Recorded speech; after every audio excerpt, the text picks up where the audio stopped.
अगस्त 2019 को मोदी सरकार ने जम्मू कश्मीर से अनुच्छेद 370 के प्रभाव को खत्म कर दिया था। साथ ही राज्य को दो हिस्सों जम्मू कश्मीर और लद्दाख में बांट दिया और दोनों को केंद्र शासित प्रदेश बना दिया था। केंद्र के इस फैसले के खिलाफ सुप्रीम कोर्ट में 23 अर्जियां दी गई थी। सभी को सुनने के बाद सितंबर महीने में कोर्ट ने इस फैसले को सुरक्षित रख लिया था। अब 370 हटने के 4 साल 4 महीने और 6 दिन बाद आज सुप्रीम कोर्ट में 5 जजों की बेंच ने फैसला सुनाया है। सुप्रीम कोर्ट की संवैधानिक पीठ ने आज यानी 11 दिसंबर को अनुच्छेद 370 पर सुनवाई करते हुए जम्मू कश्मीर से अनुच्छेद 370 हटाने के फैसले को बरकरार रखा है।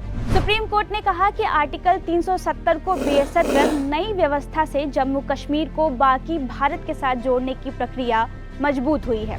ऐसे में इस रिपोर्ट में डिटेल में जानते हैं कि आखिर अनुच्छेद 370 क्या है और इसे हटाए जाने के खिलाफ अर्जियां डालने वालों का क्या तर्क था। इस मामले में कुल 23 याचिका दर्ज की गई थी। उन्होंने अनुच्छेद 370 को निरस्त करने और राज्य को 2 केंद्र शासित प्रदेशों में बांटने के फैसले को रद्द करने की मांग की थी।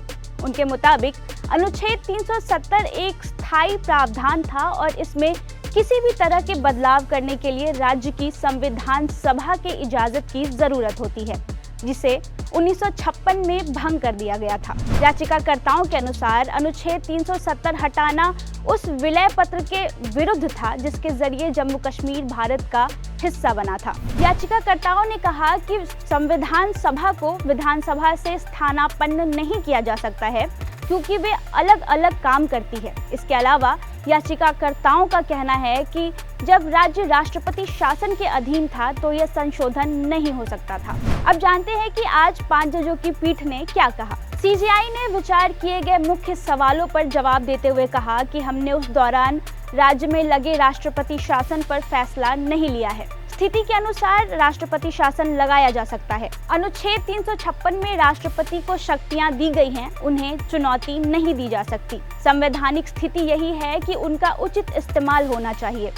राष्ट्रपति शासन के दौरान केंद्र राज्य सरकार की जगह फैसले ले सकती है। संसद राज्य विधानसभा की जगह काम कर सकता है। कोर्ट ने कहा, जब राजा हरि सिंह ने भारत के साथ विलय समझौते पर दस्तखत किए, जम्मू कश्मीर की संप्रभुता खत्म हो गई, वह भारत के तहत हो गया।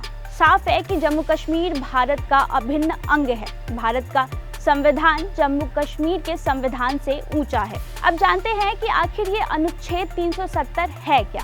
अनुच्छेद 370 भारतीय संविधान का एक प्रावधान था जो जम्मू कश्मीर को विशेष दर्जा देता था। यह अनुच्छेद जम्मू कश्मीर में भारतीय संविधान की उपयोगिता को सीमित कर देता था। 370 लागू होने के बाद जम्मू कश्मीर पर भारत के संविधान का केवल अनुच्छेद 1 लागू होता था, जो कहता है कि भारत राज्यों का एक संघ है। इसके अलावा जम्मू कश्मीर का अपना एक अलग संविधान भी था। इसमें कहा गया था कि अनुच्छेद 370 को तब तक संशोधित या निरस्त नहीं किया जा सकता जब तक जम्मू कश्मीर की संविधान सभा इस पर सहमति न दे दे।